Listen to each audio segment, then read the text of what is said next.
Поколение, одержавшее победу в жестокой борьбе с немецким фашизмом в годы Великой Отечественной войны, это поколение героев, достойное величайшего уважения и вечной благодарной памяти. В нашем фильме мы хотим рассказать об отважном земляке, человеке с удивительной судьбой, мужество и доблесть которого всегда будут ярким примером самоотверженного выполнения воинского долга, верности и преданности своему Отечеству.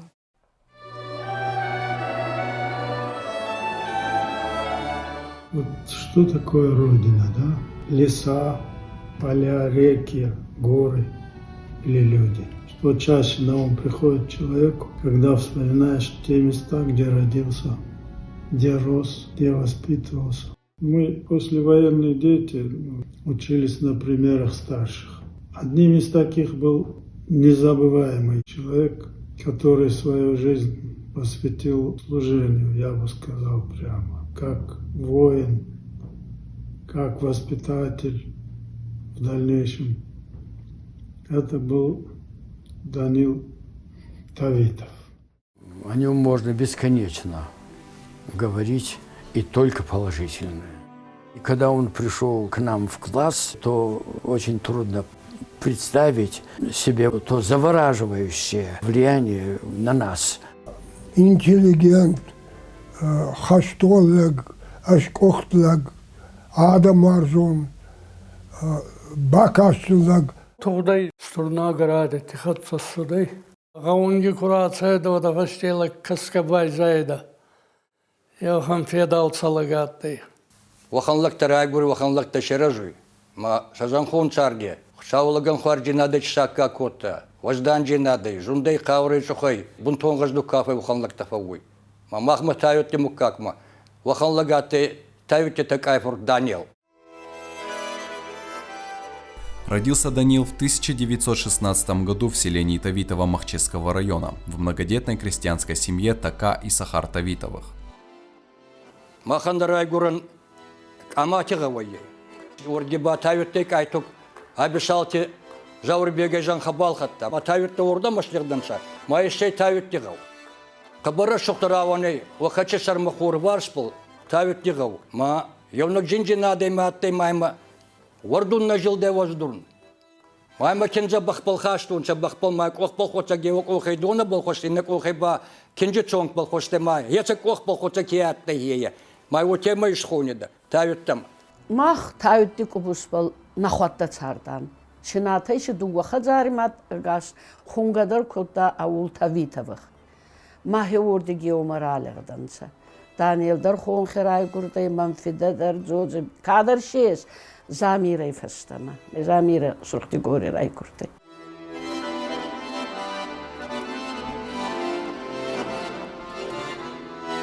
Такаен аттай артафур тема чупар кежге.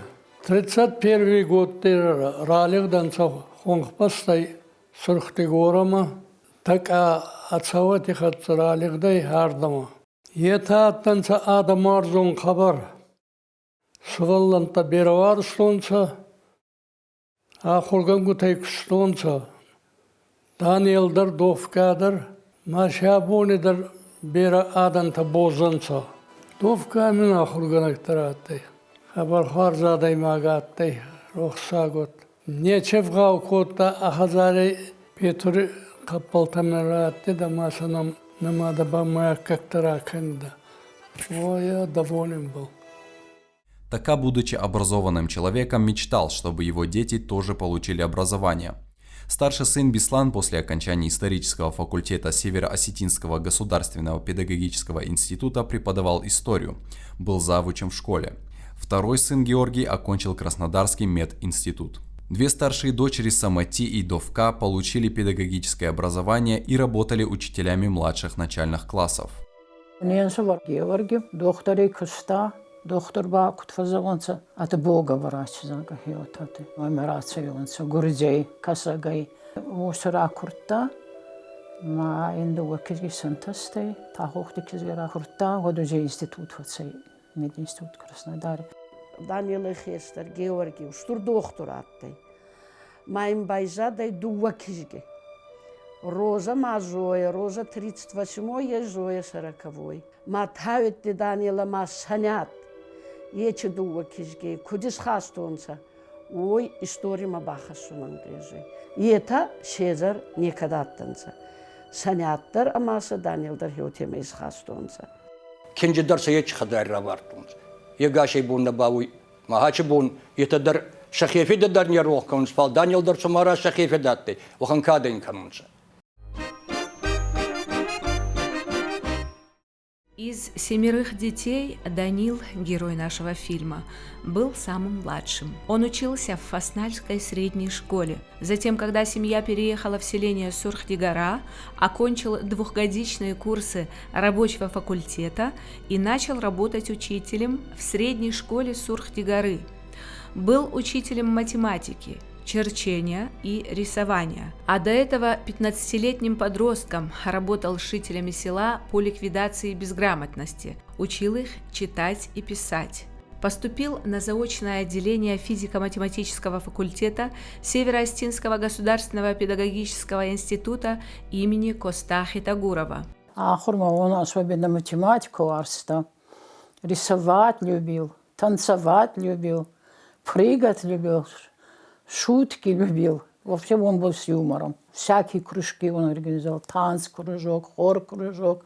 После 3-го курса в 1937 году Данил был призван в ряды советской армии, в Красную кавалерию. С этого момента жизнь Данила кардинально меняется. Начинается военная судьба. Как оказалось, это было его призвание. После войны он хотел продолжить учебу. Все-таки физико-математический факультет 3 курса, это уже грамотный.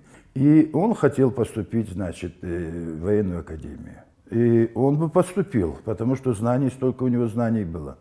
Но так как, значит, семья, значит, остались без братья, отца репрессировали, брата старшего репрессировали, другой брат, значит, первый дипломированный врач в Дегорском ущелье, он умер в 29 лет. И просто семью надо было содержать. Данил очень любил лошадей и уже в юношеские годы хорошо знал их повадки. Увлекался верховой ездой и джигитовкой. Он был лучшим наездником Махчесского района. Не было ни одной скачки, где бы Данил не взял главный приз. Было в Пятигорске первенство Северокавказского края, тогда так назвали Северный Кавказ. И там он участвовал на соревнованиях и выиграл первый приз, первое место. Ему вручили приз радиоприемник «Рекорд», а у нас в селе тогда радиоприемников ни у кого не было. И хочу сказать, что вот это, вспоминаю, это я уже сам видел. Мама выносила приемник, ставила на подоконник, и со всей нашей улицы женщины собирались со своими табуретками, со своими стульями. Был весь как вылитый из бронзы. Одно целое с конем срастался. Это не театральная поза, не рисовался, но он по-другому не мог. Удивить наших сурхдегорцев посадкой очень трудно, а он удивлял. Наши всадники занимали неоднократно призовые места в республиканском или в российском масштабе. Я до сих пор помню клички наших коней: Цахурс, Гранит, Кибирь. Но когда на них садился Данил, это было совсем другое что-то. Навыдывши маршандр дарбахы бада гудат ай тагу бе. Данил меймана гората işte хабарта куди мана валахи жиборна вадю бахтал расы дышта арден горатма. Мою бахтал, мою Данил азухтар диражей. Мою улышкон той суката уж башлак бухайра худай андарай мою яфта май худисита дармами. Ama yaham adema gudi Daniel. Mana kutfajans madem federal gore birasot falan mana yafta mana tavta Daniel okuzun gurt fojak yafta yukuftoy. Уже на службе в первые же месяцы Данил Тавитов становится победителем полковых соревнований. Затем его зачисляют в состав сборной команды дивизии на армейские соревнования. В активе Данила было много побед. Среди них первенство Туркестана, первенство вооруженных сил страны и другие. Конным спортом он начал заниматься еще во время учебы в кавалерийском училище. Значит, участвовал на соревнованиях. Соревнования были разные, препятствия преодолевали и так далее. А у него, значит, коронный прием был, значит, рубка лозы. Однажды на армейских соревнованиях во время рубки лозы из рук Данила выскользнула сабля и упала на землю. Данил не растерялся, быстро развернул коня, сделал отрыв, схватил саблю и продолжил рубку лозы до конца. Он показал отличное время и занял первое место. Многие так и не поняли, что случилось с Тавитовым. Подумали, что это очередной трюк, исполненный им в качестве сюрприза для зрителей. Данил военную службу начал в отдельной национальной кавалерийской бригаде горских национальностей Северного Кавказа в городе Орджоникидзе. В 1938 году его направляют на курсы повышения офицеров в Туркмению.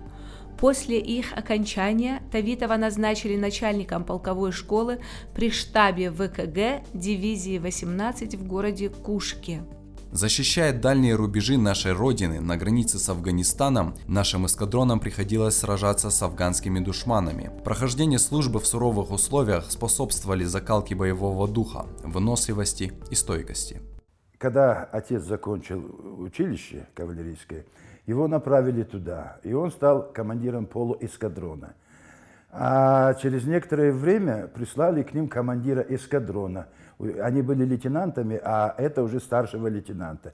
И когда вот это закончилось, представление закончилось, Ирона Ахсаров спрашивает: ерунда? Мадам, о, ерунда.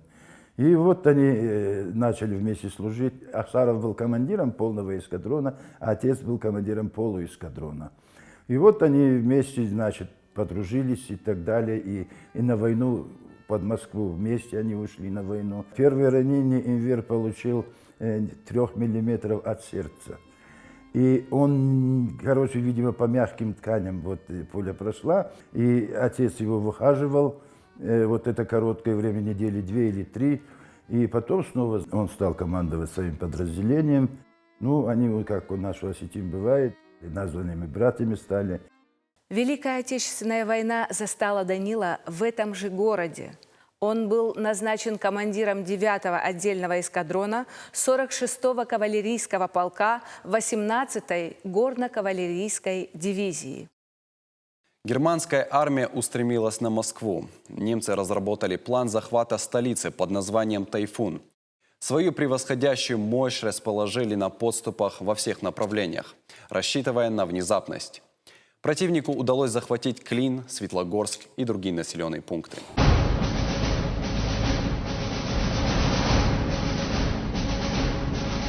Кавдивизия, в составе которой были и эскадроны Данила Тавитова и Энвера Ахсарова, были направлены в тыл врага нарушить вражеские коммуникации и задержать гитлеровское наступление на Москву. Кавалеристы были неуязвимы, стремительны, отличались особой дерзостью и воинским мастерством. Искусными маневрами конники выходили из окружения. По словам историков, командование привлекло конников, владеющих искусством джигитовки. 15 всадников, размахивая клинками, атаковали немецкие позиции и, попав под пулеметно-винтовочный огонь, рухнули и повисли на стременах. Еще мгновение, и кони вынесли их на противника. И тут случилось неожиданное. Убитые кавалеристы ожили, соскочили с коней и открыли автоматный огонь.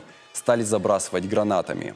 Воспользовавшись замешательством, в бой вступили эскадроны полка, и противник был уничтожен. Накануне контрнаступления под Москвой кавдивизии Плиева за проявленное мужество, героизм и высокое воинское мастерство было присвоено звание «Гвардейская». Была преобразована в 3-ю гвардейскую кавалерийскую дивизию, а 3-й кавалерийский корпус Даватора, под командованием которого были Данил и Энвер, во 2-й гвардейский корпус. А Данилу было присвоено звание гвардии капитана.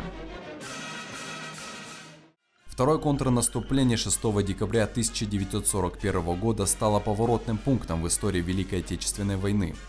Враг был разбит под Москвой. Плиевцы в неравных условиях с врагом показали исключительное мужество и героизм, стойкость и патриотизм.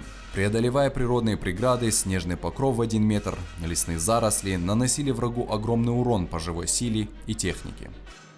За проявленное мужество и отвагу при участии в обороне Москвы Даниил Тавитов награжден медалью за оборону Москвы. Он о войне, о фронтовых дорогах никогда дома ничего не говорил. Никогда. Я мог подслушать, если у нас кто-то бывал, гость, вот задают вопросы, и вот что подслушаю, что поймаю вот из разговора, вот это я запоминал. А так непосредственно, чтобы вот в семье он рассказал, там такое сражение было, там это было, это было. Александра Невского он получил в 1945 году и боевого Красного Знамени.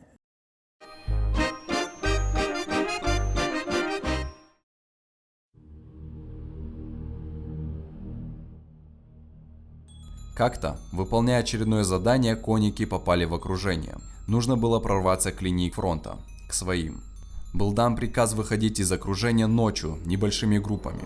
Во время прохождения под ногами лошади взорвалась мина. Товарищи Данила погибли на месте, а сам он был ранен, контужен и потерял сознание. В таком состоянии он и попал в плен к фашистам. Это было в июле 1942 года. Данила тогда посчитали погибшим, и на его родину семье отправили похоронку. Время нахождения в плену было для Данила суровым испытанием. Сначала он попал в концлагерь в городе Барановичи в Белоруссии, затем в Мариупольский на Украине. Узники подвергались страшным истязаниям, гибли от холода, голода, непосильного труда и болезней. Каждое утро из лагеря вывозили обозы с трупами. Нередко в общих могилах закапывали изможденных, умирающих, но еще живых людей. За любую повинность наказывали всех. В лагере был немец, который был крайне жесток. Как-то во время работы пленники, воспользовавшись моментом, убили фашиста, а труп закопали. Это было в лагере офицеров и командиров советской армии. Вскоре немцы нашли тело убитого и решили наказать пленных. О плене он очень мало говорил. Он говорил, что его должны были расстрелять. Построили всех, и каждого 10-го выводили и расстреливали. Он был 9-й, вот кто 10-й был, толкнул отца. А у него же ранение ноги было, и ему трудно было удержаться. Но немецкий офицер это увидел, что тот вытолкнул на свое место его. И отца поставили снова в строй, а того расстреляли. В этих страшных условиях Данил поставил себе цель организовать побег, но это было сделать очень сложно из-за усиленной охраны и 3-метрового забора с колючей проволокой. К счастью, после нескольких попыток все увенчалось успехом, и узники в августе 1943 года во главе с Данилом Тавитовым вместе со снаряжением бежали в лес. Их было 48 человек. Долго им пришлось пробираться к своим, но духом не падали. Голодные, изможденные, они достигли цели, добравшись через линию фронта до частей Красной Армии. Вот обычно вот такой вопрос часто задают, мол, вот кто в плену был, их потом после войны сажали, там давали сроки какие-то. Единственное, что я от него слышал, что месяц дали мне отдохнуть, за этот месяц проверили все, особый отдел, проверили. Ему, он сам говорит, мне вернули звание, мне вернули мои награды. –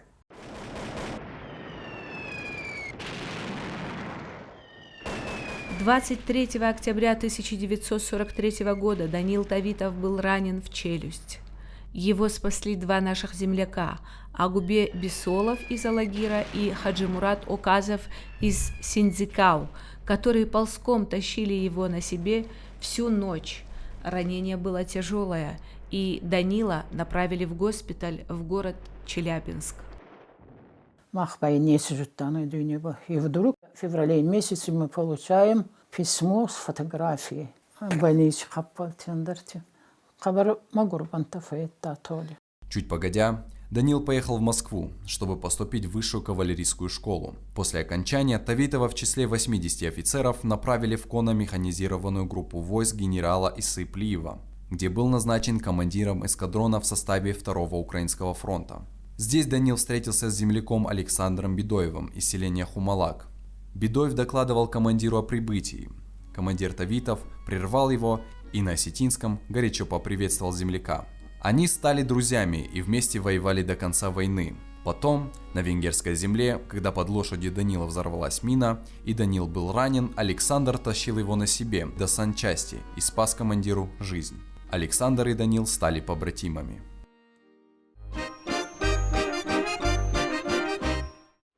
Немецкое командование в связи с выходом конно-механизированной гвардейской группы генерала Плиева на немецкие тылы потеряло всякое управление войсками и отходило на запад небольшими группами. 1944 года плиевцы в составе войск других частей Красной Армии участвовали в Березниковато-Снегиревской операции.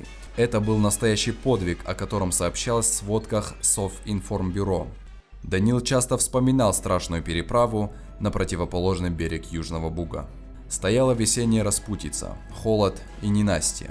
Преодолевая водные преграды, наши конники проявляли удивительное мужество и силу воли.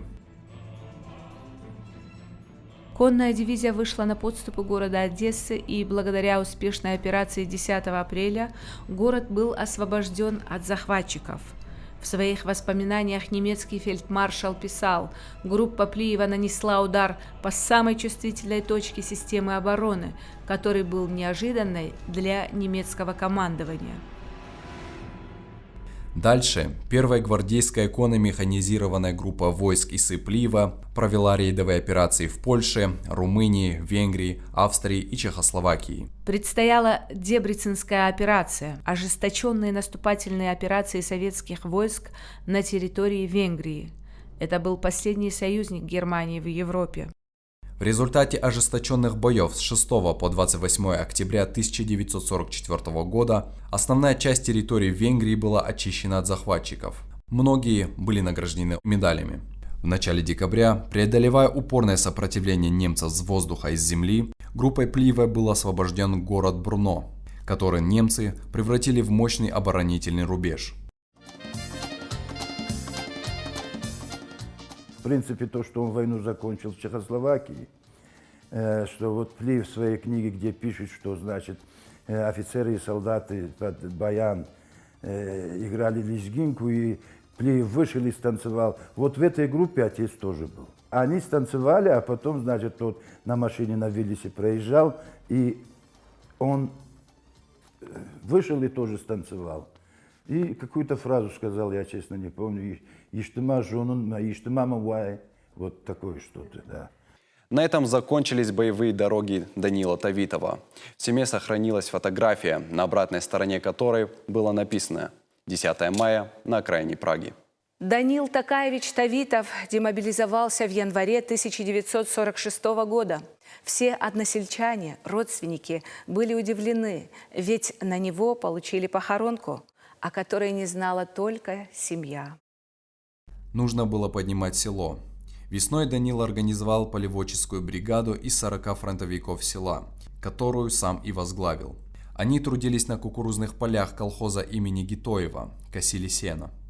Данилан ахарджинатта мах некат байрон ходжан. Тудирастагина хазара был, это снаряд твацей, крыша был. Но после войны ба Шинхантаражи укотан ремонт крума. Данил бават ячибон агогар батарта аргаума. Каденесками базун хоктар набалас карум фаума кассан. Марбасу дема саума изарма фокусла хами адами хатса. Худакка заракалгатема кунизареда. Несмотря на тяжелые испытания на войне, Данил остался таким же активным, жизнерадостным и с прекрасным чувством юмора.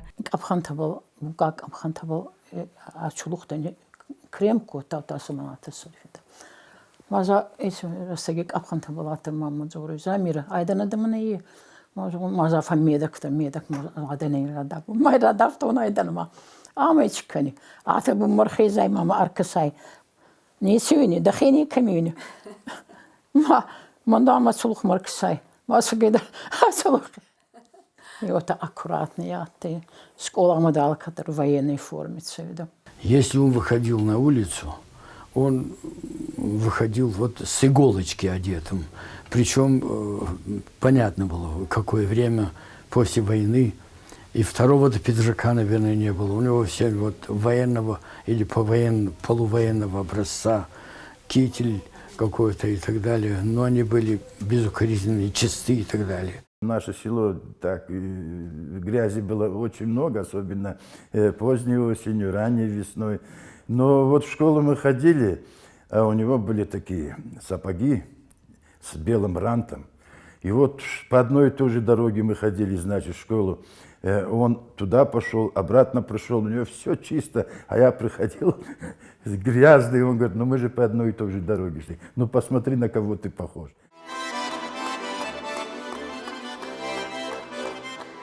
Ну, отец прекрасно танцевал, прекрасно пел, прекрасно играл на пианино, двумя руками. Я могу одним пальцем, а вот он двумя руками, он свободно играл вот на пианино. У нас в учительской пианино, по-моему, еще и сейчас это пианино в Суртигорской средней школе. Спектакль «Аварта Хашби» стеной. Школа стеной. Он что-то шавартует, декорации-то, фанера-то, мелкой шкотой, мауи шараг роля каждый. Вот спектакль «Маттангбирада Марбазди», даже район-то.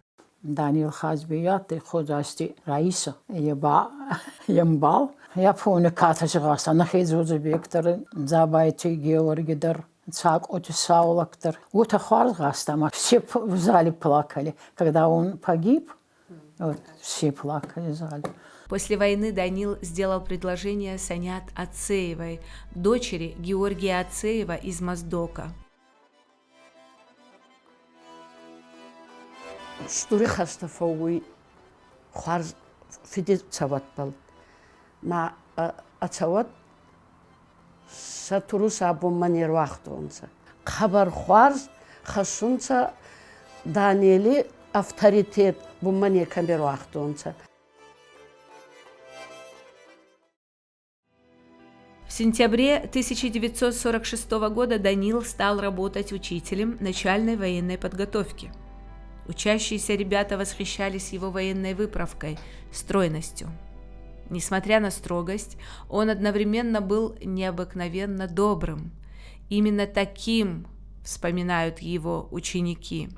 Мы часто обращались к этому человеку, не в прямом смысле обращались, а для нас он был примером во всем. Дети погибших как-то жили совсем по-другому, ожидая светлого какого-то другого. Как и все нормальные люди, хорошего отношения к себе, потому что, видимо, это и держит на земле человека, чтобы ты находил язык и понимание вокруг. Когда выстраивалась школа целиком, полностью, он одним своим возгласом «Смирно!» все прекращали и разговаривать, и какие-то лишние движения становились все. Алло, понедельник, это махма идея, построение. Аля театр цеда, обычно битье танца, а чем мы идеративом честь. Отряд построено, присутствует столько-то, потом отметки, дуэх-то столько, пятерок-то столько. Вольно за гомофостоморбацией, маховето время стояли по команде смирно солдаты. Во-первых, танцевал он бесподобно. Но самое интересное, музыкальной школы не было, не учился нигде. Ну, подходил к пианино и на слух, уверен, что он не знал. Но на слух так подбирал мелодии, что все начинали подпевать ему и так далее. А еще он любил имитировать Левитана. Когда он начинал говорить, то один в один появление Тавитова в школе, конечно, не могло не отразиться еще больше в плане мобилизации. И очень многие из наших ребят посвятили себя делу служения в армии. Автоматов тогда не было, не разбирали, карабины разбирали. И так разбирали, что сейчас дайте мне этот карабин, я его с закрытыми глазами разберу. С 1957 по 1959 годы Данил по зову партии был направлен председателем в отстающий горный колхоз имени Калинина Иравского района как 25-тысячник.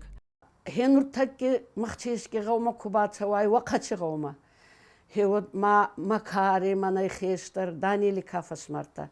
Хеохар любойлак чилгой магот лагот фаина. Май бафарса тауте Даниил каттайзага. Мадим манай фулдар фатзордзай, мадим манай расухтар фатзордзай. Нафедина жуттан. Аз мафедина фасмар. Фалны ишке куфаршида кекизга дават тауте зодза бек. Мен федин сувар Даниил мафедин сувар. Хеот емай нахиама уняна. В 1958 году колхоз получил небывалый урожай пшеницы и кукурузы. И Данила Тавитова, как председателя передового колхоза, направили в Москву на выставку ВДНХ. Там произошла интересная встреча. К нему, уже гражданскому человеку, подходит и по-военному обращается молодой человек в военной форме. «Пан капитан, это вы?»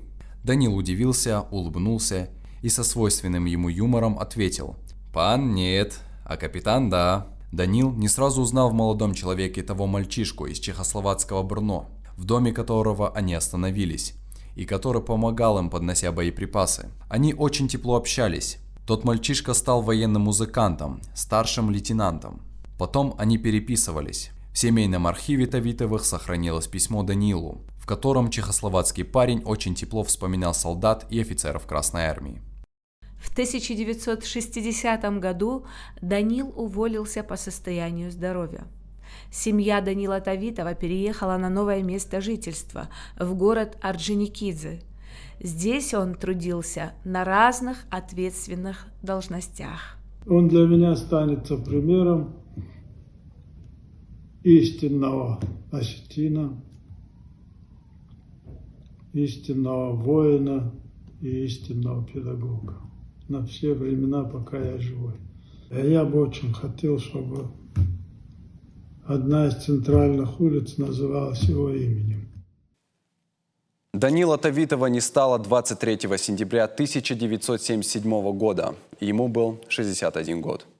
У осетин есть традиция, согласно которой память героя увековечивается в сложенной о нем песне. А это значит, имя Данила Тавитова будет жить на века.